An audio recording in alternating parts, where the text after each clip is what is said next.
என் வீட்டுக்கு பக்கத்துல ஒரு ஹேண்ட் கிரேனேட் மாதிரி ஒரு குண்டு, அதை ஒரு வாட்டி அதை பிக் பண்ணிருக்கேன் கையால. அது அப்படியே வெடிச்சு எங்க அம்மா அது கத்தும் போதுதான் எனக்கு தெரிஞ்சது கை போயிடுச்சுன்னு. கால் அப்படியே கட் ஓப்பனா இருந்தது.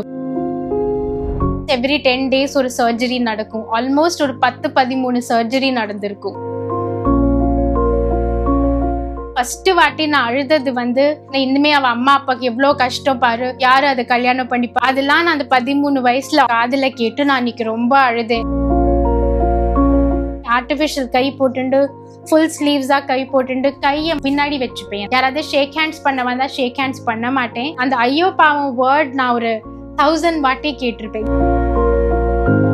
முன்னாடி மாதிரி டான்ஸ், கிராஃப்ட், ஸ்போர்ட்ஸ் எதுவுமே நம்மளால முடியாது. இன்னுமே நம்ம கையில படிப்பு இருக்கு.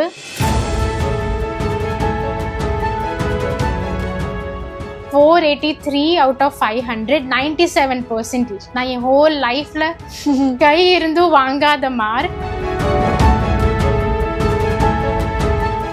2015ல எங்க கல்யாணம் ஆச்சு. இந்த பொண்ணுக்கு கை இல்ல, சோ நம்ம இது வித்தியாசமா ட்ரீட் பண்ண. அவர் அந்த ரீசன்னால என்ன கல்யாணமும் பண்ணிக்கல. டாக்டர் கலாம் அப்போ பிரசிடென்டா இருந்தார். ஸோ அவர் என் ஸ்டோரி படிச்சு என்னை ராஷ்டிரபதி பவன் இன்வைட் பண்ணி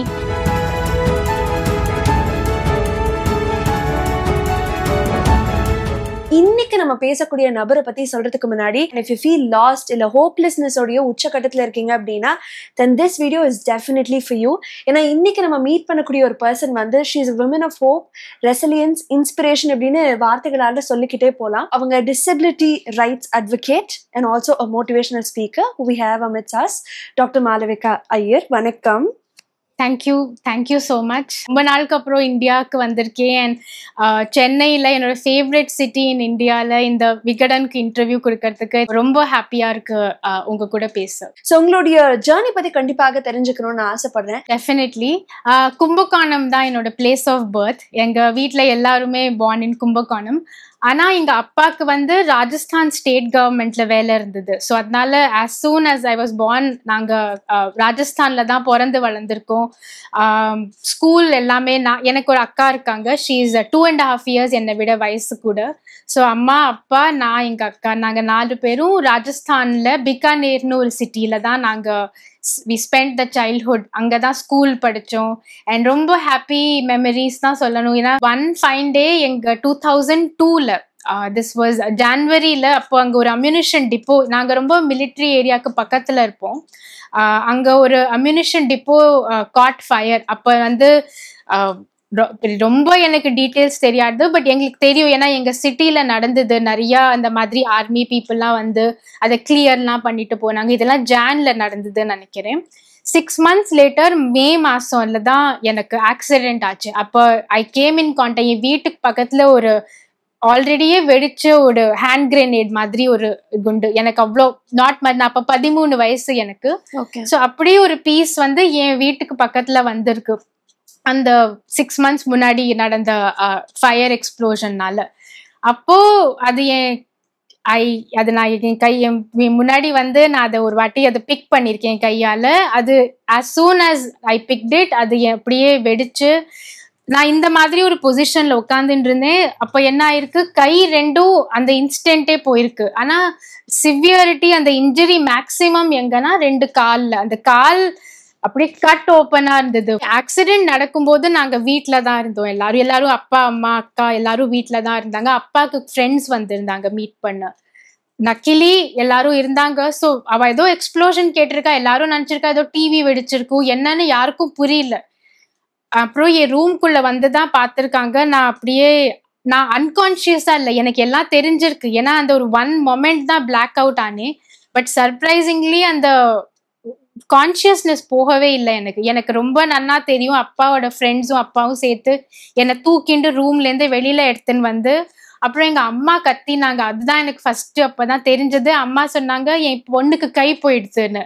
she was screaming. எங்க அம்மா அது கத்தும் போதுதான் எனக்கு தெரிஞ்சது தட் அப்படி எனக்கு 2 கை போயிருக்குன்னு.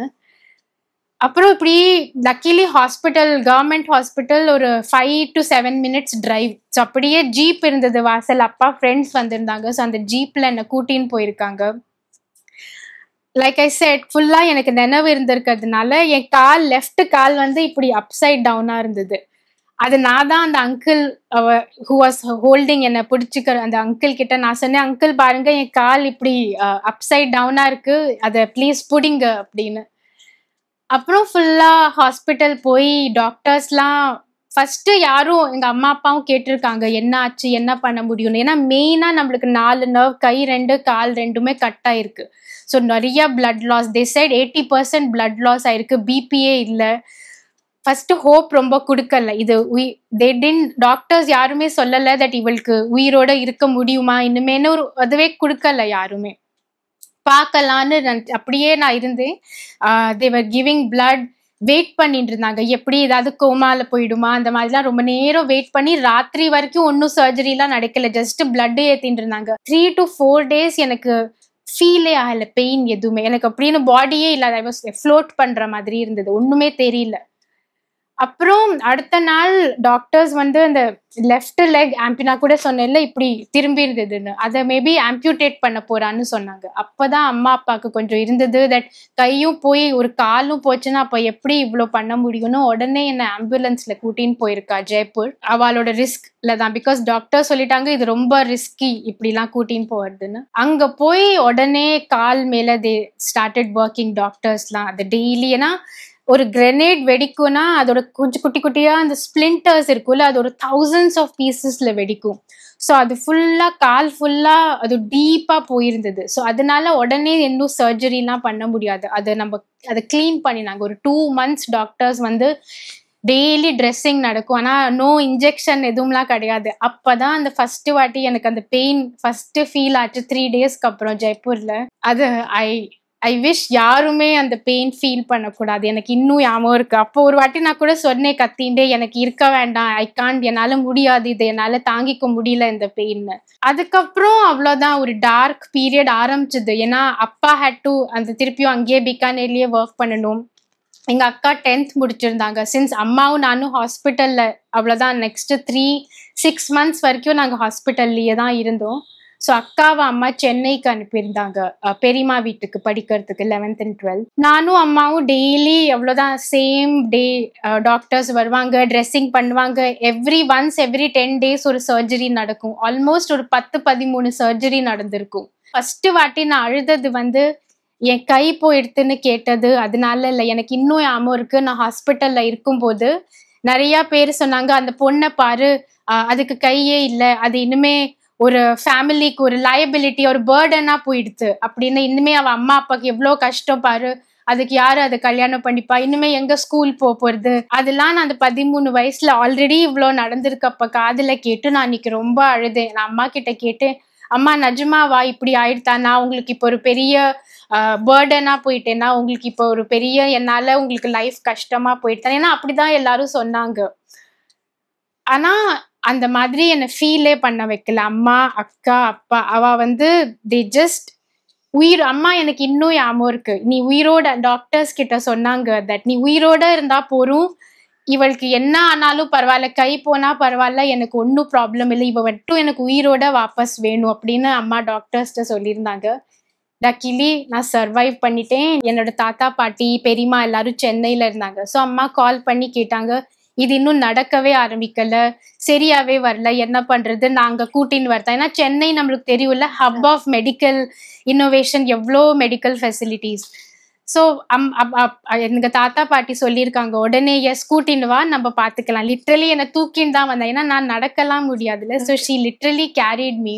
அந்த டைம் அந்த சப்போர்ட், அந்த அப்பா, எங்க அக்கா, ஐ திங்க் எல்லாருமே அவ தன்னோட ரோல் பண்ணிருக்காங்க. நீங்க சொல்றீங்க நான் அழல, அந்த பாசிட்டிவிட்டி இருந்தது அப்படின்னு. பட் அந்த இனிஷியல் ஃபேஸ் ஆஃப் லைஃப், உங்களுடைய ஸ்டேட் ஆஃப் மைண்ட் அண்ட் உங்களுடைய ஃபேமிலியினுடைய ஸ்டேட் ஆஃப் மைண்ட் பத்தி பேசலாம். சைக்காலஜி படிச்சிருக்கேன், சோஷியல் ஒர்க் பிஹெச்டில. என்னோட வயசுக்கார எல்லாருக்கும் எனக்கு தெரிஞ்சு கை இருக்கு. எங்க அம்மா அப்பாக்கும் நினைக்கலாம் தட் ஸ்கூல்ல எவ்வளோ பேரோட படிச்சிருக்கேன், நெய்பர்ஹுட்ல யாருக்கும் இப்படி ஒன்றும் நடக்கல, ஏன் எங்க வீட்டுல மட்டும் இப்படி நடந்தது, இப்படி ஒரு நடந்ததுன்னே தெரியாது. இப்ப எனக்கு ஒன்றும் எக்ஸாம்பிளும் இல்லை. அப்ப சரி நம்மளுக்கு ஒன்று 2 பேருக்கு 2 கை போச்சுன்னா இன்னும் அவள்கிட்டேருந்து கத்துக்கலாம், சரி கை இல்லாம லைஃப் எப்படி வாழலான்னு அப்படின்னு எனக்கு யாருமே இல்லை, ரோல் மாடல் கிடையாது. நான் யார்கிட்டயும் கால் பண்ணி கேட்க முடியாது, சரி உங்களுக்கு கையில நீங்க எப்படி அப்படின்னு யாருமே இல்லை எனக்கு. நாங்களாவே இன்டர்நெட்ல தேடி ஆர்டிஃபிஷியல் ஹேண்ட்ஸ் பத்தி ரிசர்ச் பண்ணி அங்க போயும் நிறைய நான் அந்த ஃபர்ஸ்ட் ஆக்சிடென்ட் ஆகி 1 இயர்ல சென்னையில எனக்கு அந்த ஆர்டிஃபிஷியல் ஹேண்ட்ஸ் ஃபிட் பண்ணினாங்க. அவங்களே சொல்லுவாங்க தட் நீ என்னெல்லாம் பண்றியோ அதெல்லாம் தான் எங்களுக்கும் தெரியும் தட் இந்த கையால இதெல்லாம் பண்ண முடியும்னு. பிகாஸ் பேஷண்ட்ஸ் தான் சொல்ல முடியும் தட் என்னெல்லாம் அந்த கையை வச்சு பண்ண முடியும். அண்ட் ஒரு பிரேவ் அண்ட் கிரியேட்டிவ் பேஷண்டால தான் இன்னும் சொல்ல முடியும் இதெல்லாம் பண்ண. லைக் நானே நிறைய சொல்லியிருக்கேன், இந்த கையால என்னால இது பண்ண முடிஞ்சது இது பண்ண முடிஞ்சதுன்னு. So I had to be my own role model cheerleader இதுல. பட் இப்போ நான் 35 டாக்டரேட் பண்ணியிருக்கேன் சோஷியல் ஒர்க்ல, டிசபிலிட்டியில தான் ஸ்பெஷலைஸ் பண்ணியிருக்கேன். இப்போ எனக்கு அதுதான், அதனால நான் என்னோட டிசபிலிட்டி ரைட்ஸ் அட்வொகேட். ஏன்னா எனக்கு அந்த ரோல் மாடல் அப்ப யாரும் இல்லை. ஸோ நான் இப்போ எப்படி ஆகலாம், அதுதான் என்னோட லைஃபோட ஒரு அதுவா மோட்டிவா ஒரு மிஷனா மாறி இருக்கு. தட் நம்மளால இப்ப எல்லாரும் கத்துக்கணும் தட் கை போனா வாழ்க்கை முடியாது. ஏதாவது ஒரு ட்ராஜடி நம்மளுக்கு வந்தது, லாஸ் வந்ததுன்னா வாழ்க்கை ஸ்டாப் ஆகாது, நம்ம போயிட்டே இருக்கணும். அதுதான் life. I think it's high time நம்ம உங்களுடைய அம்மா பத்தியும் கண்டிப்பாக பேசி ஆகணும். அவங்களுடைய என்டையர் லைஃப்ல நீங்க சொன்ன மாதிரி இந்த ஒரு இன்சிடென்ட் வந்து எதிர்பார்த்துக்கவும் மாட்டாங்க. அதுக்கப்புறம் அவங்க ஹேண்டில் பண்ண விதமா இருக்கட்டும், மேபி இங்க இருக்கக்கூடிய நிறைய அம்மாக்களுக்கு அவங்க ஒரு பெரிய ஒரு டேக்அவேயாக இருக்காங்க அப்படின்னு எனக்கு ஃபீல் ஆகுது. அவங்களுடைய சப்போர்ட் உங்களுடைய ஜேர்னில எவ்வளவு தூரம் இன்ஃப்ளூயன்ஸ் பண்ணிருக்கு? நான் வந்து ஐ திங்க் அம்மா தான் என்னோட, நான் ஒரு ஷேடோன்னு சொல்வேன். எனக்கு வந்து அது ஒரு ஷேடோ என்னை விட்டு போகவே இல்லை. அந்த ஆக்சிடென்ட்க்கு முன்னாடி நான், எங்க அக்கா, எங்க அம்மா, we were friends, best friends. ஒரு 2 வீலர் ஓட்டுவாங்க அம்மா, நாங்க 2 பேரும் அம்மா பின்னாடி உட்காருவோம், கடையெல்லாம் கூட்டின்னு போவாங்க, சினிமா தியேட்டர். ஏன்னா அப்பாவுக்கு ரொம்ப long working hours and transferable வேற, ஏன்னா கவர்மெண்ட் ஜாப், ஸோ டிரான்ஸ்ஃபர் ஆகிட்டே இருக்கும். ஸோ அப்பா வீக்கெண்ட் வருவாங்க, ஸோ அம்மா தான் எங்க கூட வீக் டே ஃபுல்லா. அதனால ஒரு ரொம்ப ஃப்ரெண்ட்ஷிப் எங்க 3 பேருக்கும். ஆக்சிடென்ட்லேருந்து என்னோட ரூம்மேட்டா இருந்திருக்காங்க அம்மா. ஐ வுட் சே ஹாஸ்பிட்டல், நானும் அம்மாவும் சேர்ந்து ஹாஸ்பிட்டல் அந்த ரூம்மேட்ஸா இருக்க ஆரம்பிச்சோம். அதுக்கப்புறம் என் கல்யாணம் ஆகிற வரைக்கும் அம்மாவும் நானும் தான் அந்த 10 இயர்ஸ். நான் அதுக்கப்புறம் 10th படித்தேன், 12th இங்கே சென்னையில் படித்தேன், அப்புறம் bachelors, masters, MPhil, PhD through out அது நானும் அம்மாவும் ரூம்மேட்ஸாக இருந்து. நான் சொன்னேன் சென்னைக்கு அப்புறம் டெல்லியில் போய் படிக்க போகிறேன்னு, என் கூட டெல்லிக்கு வந்து அம்மா படித்தாங்க. இன்ஃபேக்ட் நான் மாஸ்டர்ஸ் படிக்கும்போது அம்மா கூட மியூசிக்கில் மாஸ்டர்ஸ் அங்கே ஒரு டிப்ளமா படித்தாங்க. ஸோ ஒரு மாதிரி எங்களை மாதிரியே இருப்பாங்க. நம்மளுக்கு ஒன்றும் வந்து ஒரு ஏஜ், அது ஜென்ரேஷன் கேப்பே தெரியாது.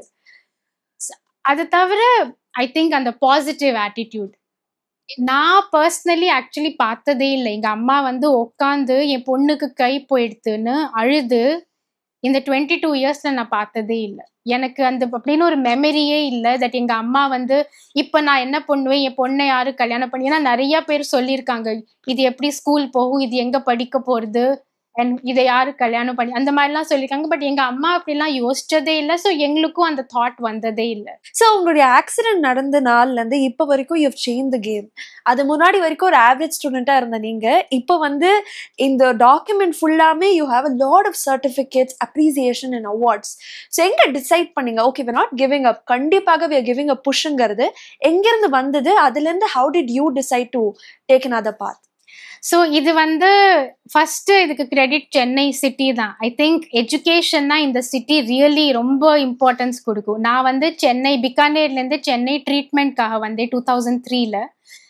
அப்போ அண்ணா நகர், ஷெனாய் நகர் அந்த ஏரியாவில் இருப்பேன். அங்கே போன் அண்ட் ஜாயிண்ட்ல நான் இந்த சர்ஜரிலாம் பண்ணிக்கும் போது ஒரு 6-7 months இன்னும் நிறையா சர்ஜரி நடந்தது. அப்புறம் அகாடமிக்கலி ஹோல் 9th இயர் நான் பெட்ரிடனாக தான் இருந்தேன். ஸோ 9th ஃபுல்லாக மிஸ் ஆயிருக்கு, 10th 3/4 மிஸ் ஆயிருக்கு. ஏன்னா ஃபுல்லாக ட்ரீட்மெண்ட்டு, ஹாஸ்பிட்டல் இப்படியே போயிருக்கு. ஸோ நான் எக்ஸாம்ஸ் மட்டும் போயிட்டு இல்லை, எதுவுமே கிடையாது. நான் ஃபுல்லாக ஹாஸ்பிட்டல் 8th பாஸ் பண்ணி முடித்தேன் நான் பிகானேரில். அதுக்கப்புறம் நான் ஸ்கூல் எதுவுமே பண்ண முடியல. ஹோல் 9th நான் ஹாஸ்பிட்டலில் இருந்திருக்கேன். 10th 3/4 10th அது மட்டும் ஹாஸ்பிட்டலில் தான் இருந்திருக்கேன். ஸோ சென்னையில் இந்த சர்ஜரிலாம் டாக்டர்ஸ் அதெல்லாம் பண்ணும்போது எங்கள் வீட்டுக்கு பக்கத்தில் அருள் கோச்சிங் சென்டர்னு அப்போ ஷெனாய் நகரில், ஸோ ப்ரைவேட்டாக யூ கேன் அப்பியர் அதுன்னு இப்படி எங்களுக்கு தெரிஞ்சது. தட் அங்கே நான் 8th பாஸ்னால் நீ 10th எழுதலாம். ஆனா 10th எழுதுறதுக்கு 3 months தான். டிசம்பர் ஆல்ரெடி 2003 முடிஞ்சது. 2004 மார்ச்ல 10th board exam. And board எக்ஸாம்னா இட்ஸ் அ பிக் டீல் வேற இல்ல. ஆனா நான் வந்து 1.5 வருஷம் ஸ்கூலே போகல. ஸோ 3 மாசத்துல நான் எப்படி 9th ஃபுல்லா 10th ஃபுல்லா எப்படி படிக்க முடியும்? ஆனா நான் அம்மாட்ட சொன்னேன், இல்ல என்னோட ஃப்ரெண்ட்ஸ் பிகானேர்ல எல்லாரும் 10th எழுத போறா. நான் இங்க உட்காந்துட்டு இருக்கேன், என்னால முடியாது, நீ என்ன அருள் கோச்சிங் கூட்டின்னு போ. அம்மா சொன்னா என்ன உடனே எஸ் வா கூட்டின்னு போறேன்னு லிட்ரலி என்ன ஆஸ் யூஸ்வல் கையா இப்படி தூக்கின்னு போய், அப்ப நான் கொஞ்சம் தான் நடப்பேன், ஒரு 10 ஸ்டெப்ஸ் நடப்பேன். கூட்டின்னு போய் அந்த சார் ரொம்ப மோட்டிவேட்டிங்கா ஹி செட், வீட்டுக்கு டியூஷன் வேண்டாம், நீ இங்கேயே வந்து படி உன் வயசுக்காராலோடையன்னு. எல்லாருமே நாங்க 3 months தான், ஜான் ஃபெப் மார்ச் அவ்வளவுதான். மார்ச்ல ஏப்ரல் 1st இருந்து போர்டு எக்ஸாம் எழுதிடலாம். எக்ஸாம் அததான் மோட்டிவ். பாஸ் பண்ணுவோமா தெரியாது, முடியுமானே தெரியாது, எப்படி எழுதணும்னு தெரியாது, ஏன்னா ரைட்டர் வேணும், கையே இல்லை அப்போ எனக்கு. ஸோ நான் அம்மாட்ட சொன்னேன், அங்க எல்லாரும் என் கிளாஸ்மேட்ஸ் 10th எழுதுறாங்க, நானும் எழுத போறேன், எனக்கு இயர் வேஸ்ட் பண்ண வேண்டாம்.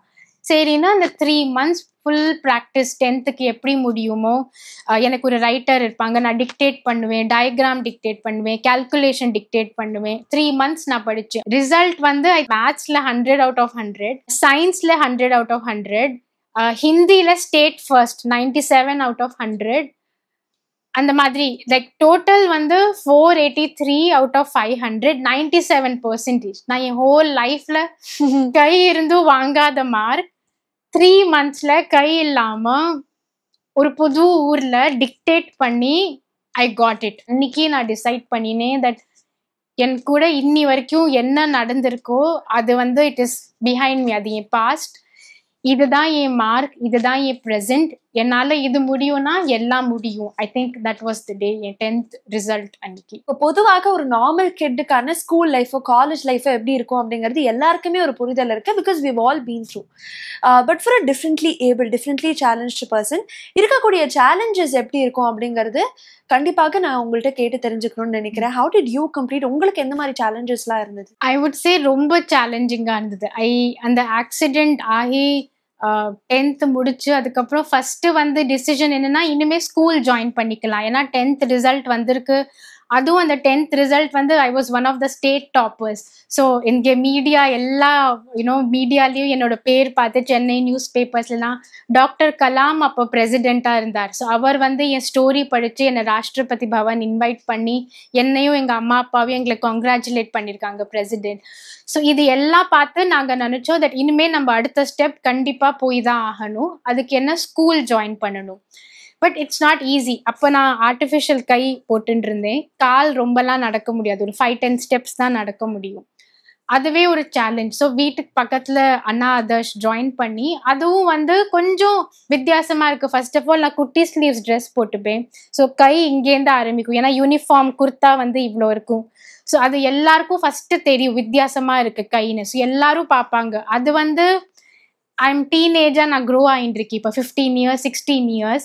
எனக்கு அது ரொம்ப ஆக்வர்டாக இருந்தது, ஏன்னா எல்லாரும் ஸ்டேர் பண்ணுவாங்க இதுக்கு கை, ஏன்னா வேற யாரும் இல்லை, என்ன மாதிரி வித்தியாசமான கை யாரும் இல்லை. ஸோ எல்லாரும் அதை ஸ்டேர் பண்ணுறது என்னை ரொம்ப அன்கம்ஃபர்டபுளாக ஃபீல் பண்ணும்.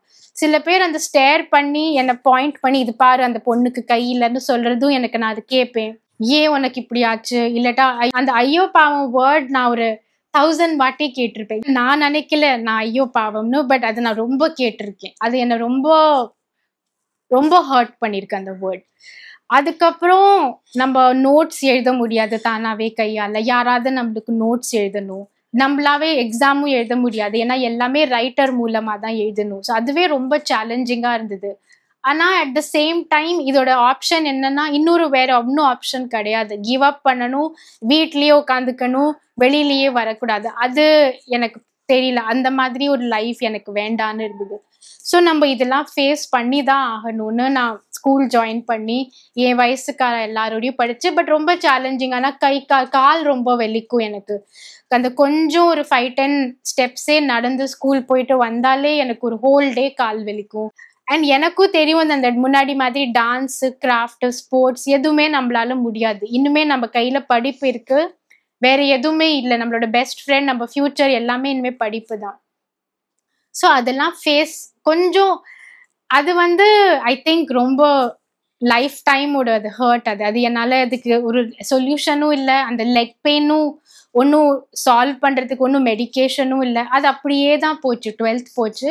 12thலேயும் ஐ காட் 97%, 98. அதுக்கப்புறம் நான் வந்து சென்ட் ஸ்டீஃபன்ஸ் காலேஜ் டெல்லியில் எக்கனாமிக்ஸ் ஆனர்ஸ்க்கு ஐ கிளியர்ட். ஏன்னா அதுக்கு வந்து கட் ஆஃபே 98 இருக்கும். லக்கிலி நான் அந்த கட் ஆஃப் மேட் பண்ணினேன். அப்புறம் ஐ திங்க் காலேஜ் இன்னும் சேலஞ்சிங். ஏன்னா ஃபர்ஸ்ட் ஆஃப் ஆல் அந்த யூனிஃபார்ம் சிஸ்டம், நம்ம ஒரு இன்னசென்ஸ் இருக்கும் ஸ்கூலில். அது காலேஜ் ஃபர்ஸ்ட் இயர் காலேஜ் ரொம்ப டிஃப்ரெண்ட். அண்ட் டெல்லியில் காலேஜ் என்ன, தட் இஸ் நம்ம ஹோல் கண்ட்ரியோட டாப்பர்ஸ் தான் வந்து என்னோட கிளாஸ்மேட்ஸாக இருந்தாங்க. அண்ட் அவ்வளோ டிஃப்ரெண்ட்டான ஒரு ஸ்டூடெண்ட்ஸை நம்ம மீட் பண்ணுறோம். டிஃப்ரெண்ட் லாங்குவேஜ், டிஃப்ரெண்ட் கல்ச்சர் அவளுக்கு. ஸோ அது எனக்கு ரொம்ப சேலஞ்சிங்காக இருந்தது. ஏன்னா அப்போ தான் நான் வந்து நானும் எனக்கு 17, 18 டீனேஜ் முடிஞ்சு I am growing up. And எல்லாரும் பார்த்தா ஒரு லைஃப் எல்லாருக்கும் ஃபாஸ்ட்டாக மூவ் ஆகிறது. ஆனால் எனக்கு மட்டும் ஒரு மாதிரி ஸ்லோவாகவே இருந்தது. நான் படிக்கிறேன் எல்லாரு கூடயும், பட் இப்போ எல்லாரும் ஒரு கேஃபே போகிறாங்க, ரெஸ்டாரண்ட் போகிறாங்க, இல்லாட்டா நோட்ஸ் எழுதுறாங்க, வெளியில போறாங்க. என்னால அது எதுவுமே முடியாது. நான் காலேஜ் போயிட்டு வீட்டுக்கு வரணும், அவ்வளோதான் என்னால முடிஞ்சது. என்னால அந்த நஜம் காலேஜ் லைஃப் பத்தி எனக்கு தெரியாது. நான் ஆஸ் யூஸ்வல் ஒரு டிஃப்ரெண்ட்லி ஏபிள்ட் பர்சன், ஒரு எப்படி ஒரு பர்சன் வித் டிசபிலிட்டி ஒரு லிமிட்டேஷன்ஸ்னு நன்னா தெரிஞ்சுது எனக்கு. அப்போ இது எப்போ எனக்கு ஈஸியா போச்சுன்னா எம்ஃபில். அதுக்கப்புறம் நான் மாஸ்டர்ஸும் டெல்லியில தான் படித்தேன், Delhi school of social work. அப்புறம் திருப்பியும் சென்னை வந்தேன் நான் எம்ஃபிலும் பிஹெச்டியும் படிக்க. அந்த எம்ஃபில் படிக்கும்போது தான் ரிசர்ச் ஆரம்பித்தேன். எம்ஃபில்லையே தீசிஸ் இருந்தது மெட்ராஸ் ஸ்கூல் ஆஃப் சோஷியல் ஒர்க்கில். அதுதான் first quality of life of differently abled people அப்படின்னு படிக்க ஆரம்பித்தேன் நான். அப்போ தான் நான் கொஞ்சம் இந்த மாதிரி இன்னும் டிசேபிள் பீப்புளோட பார்த்து அவங்களோட பழகி எப்படிலாம் சேலஞ்சஸ் இருக்குது, என்னெல்லாம் நம்ம சேஞ்சஸ் பண்ணலாம், ஆக்சசிபிலிட்டி எவ்வளோ இம்பார்ட்டண்ட், அண்ட் என்ன மாதிரி இன்க்ளூசிவ் என்வாயர்மெண்ட் இருக்கணும், என்ன மாதிரிலாம் அசிஸ்டிவ் சர்வீசஸ் வேணும், அந்த மாதிரி எல்லாம் படித்து அதை பற்றி ரிசர்ச் பண்ணி புரிஞ்சு ஐ திங்க் அது எனக்கு திருப்பியும் ஒரு ஹோப் மாதிரி கொடுக்க ஆரம்பிச்சது. தட் யூனோ நம்மளுக்கு ஒரு purpose, it's a bigger purpose. இதெல்லாம் கொஞ்சம் பர்சனல் லாஸஸ் நம்மளோடது. இது வந்து நம்ம இதனால அந்த பிகர் பர்பஸ்க்கு நம்ம அதை தடங்கலாக வரக்கூடாதுன்னு எம்ஃபில் முடிச்சு உடனே நான் ஜேஆர்எஃப், அது ஜூனியர் ரிசர்ச் ஃபெல்லோஷிப்னு சொல்லுவாங்க, யூஜிசியோடது. ஸோ நீ அதை நம்ம அதை டிஸ்டிங்ஷனில் கிளியர் பண்ணினோன்னா அதுக்கு நம்மளுக்கு ஒரு ஸ்காலர்ஷிப் மாதிரி அது. ஸோ நான் அதை டிஸ்டிங்ஷனில் கிளியர் பண்ணினேன் அந்த நெட்டு. ஸோ நான் I'm eligible to teach master students. And அது மூலமாக தான் நான் பிஹெச்டி ஜாயின் பண்ணினேன் இங்கே. ஸோ ஒரு கண்டினியூஸாக படித்து பிஹெச்டி என்னோட ஃபுல்லாகவே attitude of young people towards differently abled individuals தான் என்னோட தீசிஸ். அண்ட் அந்த டைமில் தான் நான் ஸ்பீச்சஸ் கொடுக்க ஆரம்பித்தேன். என்னோட மோட்டிவேஷ்னல் ஸ்பீக்கிங் ஜேர்னியும் அப்போ ஆரம்பிச்சது. ஸோ இது வந்து லைக் ஐ செட் ஒரு பர்பஸ்ன்னு நம்ம ஒன்று இருந்ததுன்னா ஐ திங்க் நம்மள எதுவுமே ஸ்டாப் பண்ண முடியாது. அதுக்கப்புறம் முதல் மோட்டிவேஷனல் ஸ்பீச் கொடுத்த மேடை ஞாபகம் இருக்கா? அந்த தருணம் பத்தி சொல்லுங்க. இங்கே ஐஐடி மெட்ராஸ் சென்னையில நடந்தது, டெடெக்ஸ் யூத் சென்னைன்னு. இதுதான் என்னோட ஐ வுட் சே ஃபர்ஸ்ட் ஒரு ப்ராப்பர் ஒரு பப்ளிக் பிளாட்ஃபார்ம் டாக். அண்ட் அப்போதான் நான் ஃபர்ஸ்ட் வாட்டி. ஏன் இது எனக்கு ஸ்பெஷல்னா, நான் அந்த காலேஜ்லாம் படிக்கும்போது நான் சொல்றேன் இல்லை, அப்போ நான் நிறையா என்ன பண்ணியிருக்கேன், ஆர்டிஃபிஷியல் கை போட்டுண்டு ஃபுல் ஸ்லீவ்ஸாக கை போட்டுட்டு கையை மறப்பேன், நிறையா பின்னாடி வச்சுப்பேன். எனக்கு பின்னாடி தான் யாராவது ஷேக் ஹேண்ட்ஸ் பண்ண வந்தால் ஷேக் ஹேண்ட்ஸ் பண்ண மாட்டேன்.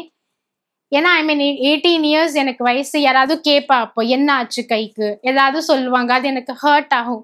ஸோ ரொம்ப ஒரு மாதிரி, இல்லாட்டா வீட்டை விட்டு ரொம்பலாம் வெளியில் வர மாட்டேன்.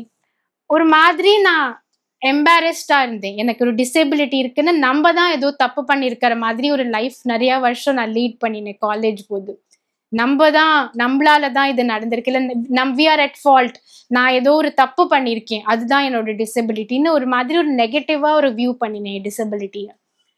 அது வந்து இந்த பிஹெச்டி ரிசர்ச்க்கு அப்புறம் என்னோட இந்த ஃபர்ஸ்ட் டாக்ல என்ன பண்ணிட்டேன், in front of the whole world பேச ஆரம்பிச்சேன். இப்படி எனக்கு ஒரு டிசபிலிட்டி இருக்கு, இதனால இதெல்லாம் சேலஞ்சஸ், இதெல்லாம் தான் கோப் அப் பண்றதுக்கு பண்ண முடியும்னு. அன்னைக்கு ஏன் அதை டிசிஷன் எடுத்தேன்னா, ஐ திங்க் ஹை டைம். நம்ம எவ்வளோ நாள் தான் ஒரு இது இட்ஸ் நாட் என்னோட ஃபால்ட் கிடையாது. நம்ம அது ஓப்பனா அது ஒரு it should not be something that என்னை ஸ்டாப் பண்ணுற மாதிரி இருக்கக்கூடாதுன்னு ஒரு ரீசன்னால இந்த ஸ்பீச்சுக்கு ஒத்துண்டு நான் கொடுத்தேன்.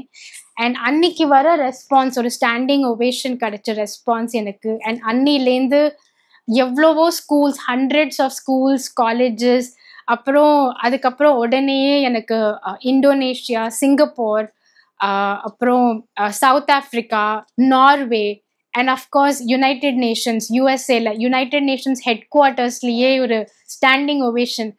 இது எல்லாமே அந்த டெடெக்ஸ் டாக் சென்னையில் அது அன்னைக்கு நான் ஒரு டிசிஷன் எடுத்தேன் தட் நம்ம இன்னுமே நம்மளை பற்றி கம்மியாக நினைக்கக்கூடாது. நம்ம டிசபிலிட்டி ஒரு அது கிடையாது, இட்ஸ் நாட் நம்மளோட ஃபால்ட்டு, ஒரு தப்பு கிடையாது. அது it is just a part of our body. நம்ம பாடி டிஃப்ரெண்ட்டாக இருக்குது, அதனால தான் டிஃப்ரெண்ட்லி ஏபிள். அன்னைக்கு எடுத்த முடிவுனால ஐ எம் கிளாட் அன்னைக்கு நான் அந்த ஸ்பீச் கொடுத்தேன். ஏன்னா it's like from Chennai to UN USL அந்த மாதிரி ஒரு journey. I am very grateful. And finally எனக்குன்னு ஒரு ஐடென்டிட்டின்னு இப்போ சொல்லணும்னா மோட்டிவேஷனல் ஸ்பீக்கர், அதுதான் என்னோட ப்ரவுட் ஐடென்டிட்டி. 13 இயர்ஸ்ல நீங்க ஹாஸ்பிட்டலைஸ் ஆகும்போது உங்கள்கிட்ட இந்த பொண்ணு யாராவது கல்யாணம் பண்ணிப்பாங்களா அப்படின்னு கேட்ட எல்லாருடைய மவுத்ஸையும் ஷட் பண்ற விதத்துல you also lead a very happy marriage life. Let us also talk about that, the love of your life. அவங்கள பத்தி சொல்லுங்க. we have been married for 9 years ஆயிடுது. 2015ல எங்க கல்யாணம் ஆச்சு. எங்க ஹஸ்பண்ட் ரொம்ப நல்லா சமைப்பார். நான் பாக்கி எல்லாம் இப்ப சமைச்சு முடிச்சு நம்ம கிச்சனை கிளீன் பண்ணுவோம், டிஷ்ஷஸ்லாம் டிஷ் வாஷர்ல போடணும், இல்ல லாண்ட்ரி பண்ணணும், வீட்டை கிளீன் பண்ணணும், அதெல்லாம் நாங்க நார்மலா சேர்ந்து பண்ணுவோம். நிறைய ஆக்சுவலி நான் பண்ணுவேன், ஏன்னா எனக்கு ரொம்ப பிடிக்கும் வீட்டை கிளீனா வச்சுக்கோ, எனக்கு ரொம்ப பிடிக்கும் கிளீனிங்லாம் பண்ண அதெல்லாம். So we lead a very normal life. அவருக்கு அது மைண்டில் இருக்கவே இருக்காது தட் இந்த பொண்ணுக்கு கை இல்லை, ஸோ நம்ம இது வித்தியாசமா ட்ரீட் பண்ண. அவர் அந்த ரீசன்னால என்னை கல்யாணமும் பண்ணிக்கல. ஏன்னா ஃபர்ஸ்ட் இதனால தான் பண்ணிக்கிறதே இல்லை. we fell in love and we got married. So அந்த மாதிரி அவர் எப்பவுமே சொல்லுவார் தட் இதோட கான்ஃபிடென்ஸ், ஐ திங்க் எனக்கு பிடிச்சது என்னோட அந்த நெவர் கிவ் அப் ஆட்டிடியூட். அதனால one of the reason by நாங்கள் கனெக்ட் ஆனது, பேசினது அதனால. ஸோ அது என்னை விட்டு போகாது, அது என்னோட ஸ்பிரிட் தானே. கிவ் அப் ஆட்டிடியூட் இன்னும் கை போகும் வரும், we can buy புது ஹேண்ட்ஸ், பட் நம்மளோட ஆட்டிடியூட் இஸ் அவர்ஸ். அது நம்ம யாருமே அதை நம்மள்டேருந்து எடுத்துக்க முடியாது. And that is the reason how நாங்கள் எங்கள் மேரிட் லைஃப் ஆரம்பித்தோம். And 9 years we have been married. And I would say like anybody else we have a married life. Of course கொஞ்சம் டிஃப்ரெண்ட்டாக இருக்கும், பட் ரொம்ப ஒரு அம்மா சொல்லுவா, அம்மா மாதிரியே he is a person very adventurous and ரொம்ப ஒரு பாசிட்டிவ் அவுட்லுக், வெரி ஹோப்ஃபுல். ரொம்ப என்னை விட ஜாஸ்தி he is a hopeful person. இப்போ நான் ஐ எம் பேக் ஹோம், சென்னையில் வந்திருக்கேன். எனக்கு 2-3 ரீசன்ஸ். பர்சனல் ரீசன் என்னன்னா, எனக்கு கால் கொஞ்சம் முன்னாடி விட இப்போ ஸ்ட்ராங்காக இல்லை. எனக்கு இப்போ லாஸ்ட் 2 yearsல நான் பெட்ரிடனாக வேற இருந்தேன். இன்ஃபேக்ட் லாஸ்ட் இயர் 2-3 months நான் பெட்ரிடனாக இருந்தேன், ஹாஸ்பிட்டலைஸ்டாக இருந்தேன் யூஎஸ்ல. எனக்கு அந்த பிரேஸ், இப்போ ஒரு பெரிய ஒரு பிரேஸ் போட்டுப்பேன் காலில், அது இல்லாமல் நடக்க முடியாது. சர்ஜரிஸ் நடக்க போகிறது இன்னும் நிறையா. ஸோ கொஞ்சம் ஹெல்த் கொஞ்சம் டவுனாக போயிருக்குன்னு எனக்கு தோணுது. Physical health I would not சே என்னோட அது I want to keep, but அதை எப்படி நம்ம கண்டினியூ பண்ணணும். ஸோ எனக்கு கொஞ்சம் இருந்தது, நம்ம என்னோட கண்ட்ரிக்கு வாபஸ் வரணும், இங்கே திரும்பி அம்மா அப்பா கூட இருந்து அங்கே நிறையா கத்துண்டாச்சு. ஆனால் நான் படித்தது இங்கே தானே. ஸோ எனக்கு at the end of the day இங்கே தான் அதெல்லாம் இம்ப்ளிமெண்ட் பண்ணணும்னு ஒரு ட்ரீமாக இருந்திருக்கு. அங்கே லேர்ன் பண்ணி இங்கே நான் அதை எப்படி இம்ப்ளிமெண்ட் பண்ணணும்னு. So now I am very excited. இப்போ இங்கே என் ஸ்பீச்சஸ், என் ரிசர்ச் ரெஸ்யூம் பண்ண போகிறேன். ஸோ எனக்கு I am most looking forward. இதுதான் என்னோட ஃபர்ஸ்ட் இன்டர்வியூ இந்தியாவுக்கு ஸோ ரொம்ப ஒரு நல்ல ஸ்டார்ட்டாக ஆரம்பிச்சிருக்கு எனக்கு. தேங்க்யூ. நாங்களும் we are very glad நாங்கள் அதை ஃபர்ஸ்ட் இனிஷியேட் பண்ணுறோன்னு.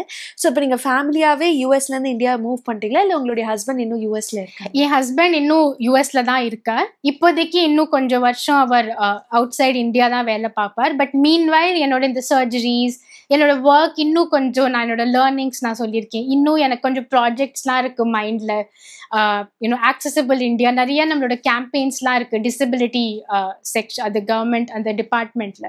ஸோ எனக்கு கொஞ்சம் அதில் ஒர்க் பண்ணணும்னு ரொம்ப வருஷமாக அது நான் யோசிக்கிறது. இப்போ எனக்கு அந்த ஃபைனலி அந்த டைம் கிடைச்சிருக்கு. ஸோ இப்போதைக்கு நான் அதுதான் பண்ண போகிறேன். அண்ட் ஹோப்ஃபுல்லி சூன், இனிமே தெரியாது, லைக் திங்க் ஃபியூச்சர் எப்போவுமே எனக்கு லைக் ஆக்சிடென்ட் அன்னைக்கு ப்ரீவியஸ் டே கூட எனக்கு தெரியாது இந்த மாதிரி ஓவர் நைட் என் லைஃப் மாற போகுதுன்னு. அண்ட் அன்னிலேருந்து நிறைய சேலஞ்சஸ் வந்திருக்கு. ஓவர் நைட் தான் எல்லாமே, லைக் சடன்லி காலில் அந்த டயக்னோசிஸ் வந்து நடக்காம போய் அந்த மாதிரிலாம் நிறைய நடக்கிறதுனால நான் நினைச்சுப்பேன், இப்போ நம்ம என்ன பண்ணலாம், இந்த ஒரு இன்னைக்கு நம்ம எப்படி இன்னியோட டேயை நன்னா பண்ணலாம், இந்த வாரம் நம்ம எப்படி நம்மளோட கம்யூனிட்டி எப்படி நன்னா பண்ண முடியும். ஸோ ஐ திங்க் கொஞ்சம் ஷார்ட் லிவிங்ல எனக்கு இருக்க பிடிச்சிருக்கு. பிகாஸ் ரொம்ப சர்ப்ரைசஸ் இருக்கு என் லைஃப்ல.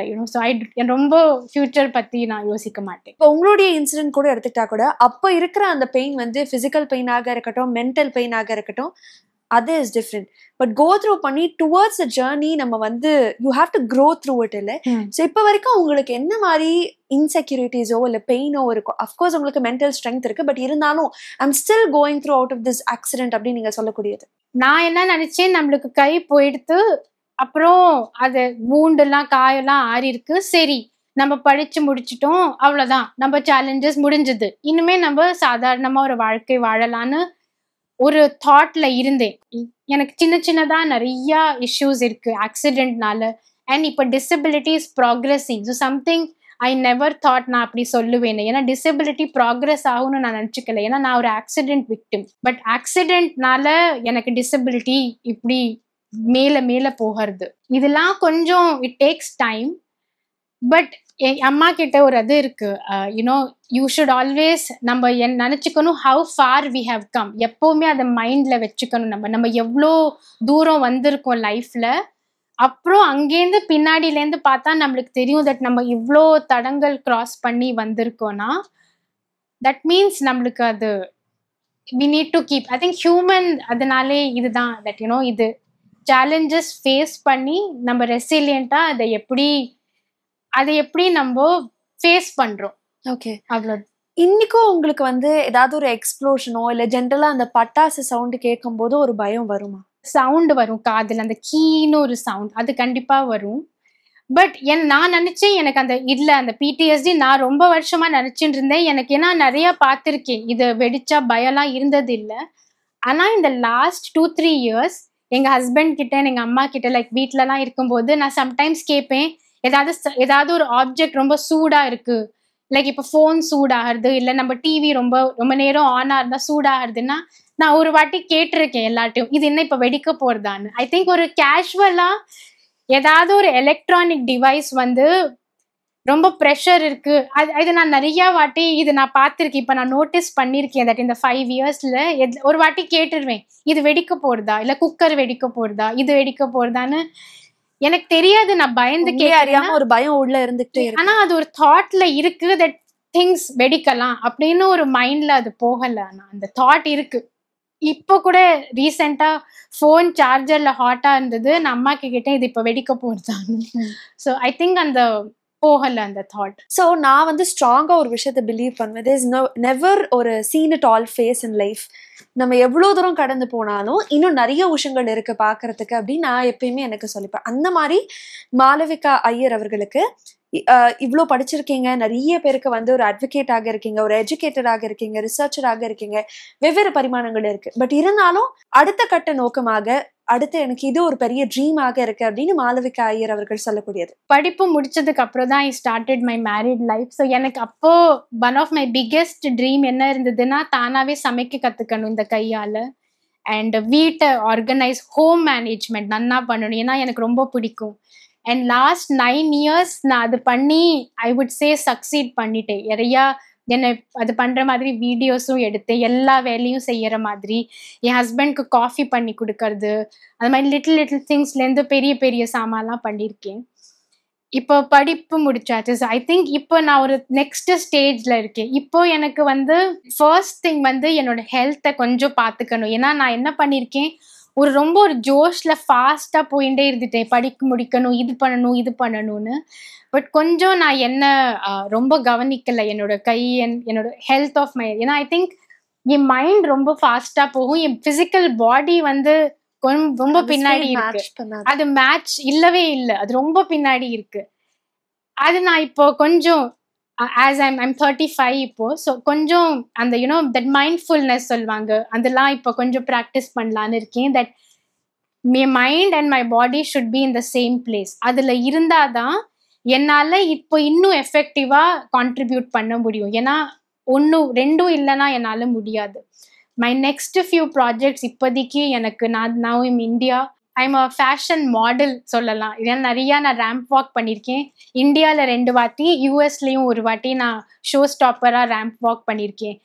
நாட் ஜஸ்ட் ரேம்ப் வாக், அது வந்து ஆக்சசிபிள் ஃபேஷன் பற்றியும் அதை ப்ரொமோட் பண்ணுறதுக்கு, தட் இஸ் பீப்புள் வித் டிசபிலிட்டிக்கு நம்ம எப்படி easy to wear clothes and ஃபேஷனபிளாகவும் இருக்கணும். தட் இஸ் இப்போ வெல்க்ரோ போட்டு என்னால் இப்போ பட்டன் போட முடியாது, பேண்டோட பட்டன்லாம் என்னால் போட முடியாது. ஸோ அது மாதிரி நம்ம ஒரு மேக்னெட்டிக் கிளாஸ்ப் வச்சு வெல்க்ரோ வச்சு அந்த மாதிரிலாம்.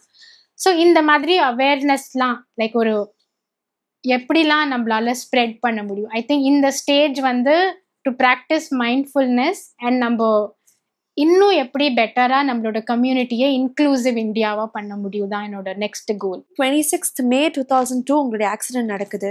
அண்ட் நீங்க எவ்வளவு எவால்வ் ஆயிருக்கீங்களோ அந்த அளவுக்கு மெடிக்கல் இண்டஸ்ட்ரியோட எவல்யூஷனோட நீங்களும் டிராவல் ஆயிருக்கீங்க.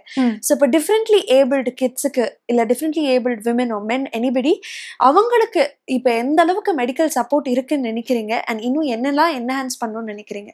டிசபிலிட்டி வந்து ரொம்ப யூனிக், அதுதான் நம்ம ஃபர்ஸ்ட் புரிஞ்சுக்கணும். தட் எல்லா டிசபிலிட்டிக்கும் நம்ம ஒரு ரேம்ப் கட்டி சால்வ் ஆயிடும் ப்ராப்ளம்னு நினைக்கிற மாதிரி டிசபிலிட்டிஸ் இல்லை. எல்லாமே ரொம்ப யூனிக் சேலஞ்சஸ், எல்லாத்துக்குமே சொல்யூஷன்ஸும் யூனிக்காக தான் இருக்கணும்.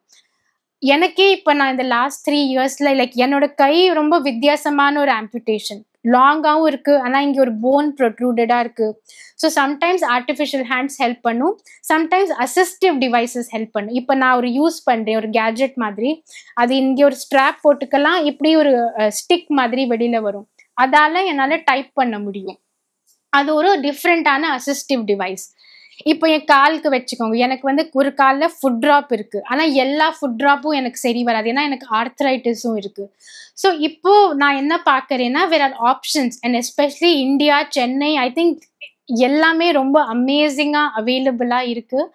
ஆனால் எல்லாமே தேடணும் கொஞ்சம். ஐ திங்க் அந்த அவேர்னஸ் நம்ம கிரியேட் பண்ணுறது டு சென்சிட்டைஸ் எல்லாருக்குமே தட் இதெல்லாம் நார்மல்.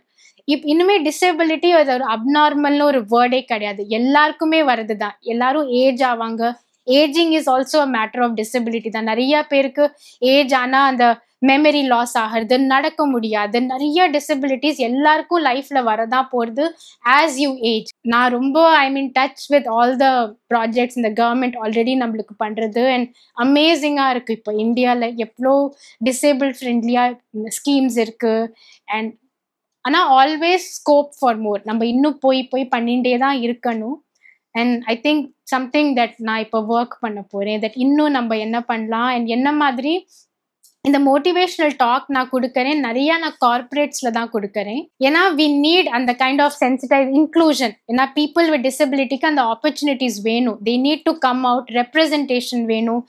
பாலிடிக்ஸில் நம்ம பார்க்கணும் டிசேபிள் பீப்புள், சினிமாவில் பார்க்கணும், டிவியில் பார்க்கணும், யூனோ டீச்சராக பார்க்கணும். எல்லா ஃபீல்டுலேயும் நம்ம டிசேபிள் பீப்புளை பார்த்தா தான் நம்மளுக்கு அது நார்மல்னு ஒரு நம்ம மைண்ட் அது ஸ்டீரியோ டைப்பாக இல்லாமல் இல்லை அவ எல்லா இடத்துலையும் நம்ம பார்க்குறோன்னு அப்போ தான் நம்மளுக்கு இன்னும் அது நார்மலாக போகும் அந்த word. So I think already நம்ம பார்க்கறது இன்னும் எப்பவுமே ஸ்கோப் இருக்கு இம்ப்ரூவ் ஆகிறதுக்கு. இன்னைக்கு அவுட் ஆஃப் திஸ் கான்வர்சேஷன் பார்த்துருக்க எல்லாருக்குமே நீங்கள் வந்து you have taught a lesson, ரெக்ரெட்டே இல்லாத வாழ்க்கை வந்து எப்படி வாழணும்னு. எவ்வளவோ விஷயங்கள் நடந்தாலும் சம்வேர் இது நடந்துருச்சு இப்போ என்ன அப்படிங்கிற ஒரு மிகப்பெரிய ஒரு பாசிட்டிவிட்டியை வந்து உங்களே அறியாமல் இன்டியூஸ் பண்ணிக்கிட்டே இருக்கீங்க. அதுக்கு ஒரு பெரிய வாழ்த்துக்கள். ஐம் ஷுர் இப்போ உங்களுக்கு எந்த விதமான ஃபிசிக்கல் சேலஞ்சஸ் இருந்தாலும் அதெல்லாமும் திருப்பி கடந்து இன்னொரு மைல் ஸ்டோன் நீங்கள் அச்சீவ் பண்ணுவீங்கன்னு. I had a great time talking to you. Wishing you all luck. Thank you. Thank you so much. I had a lovely time talking to you.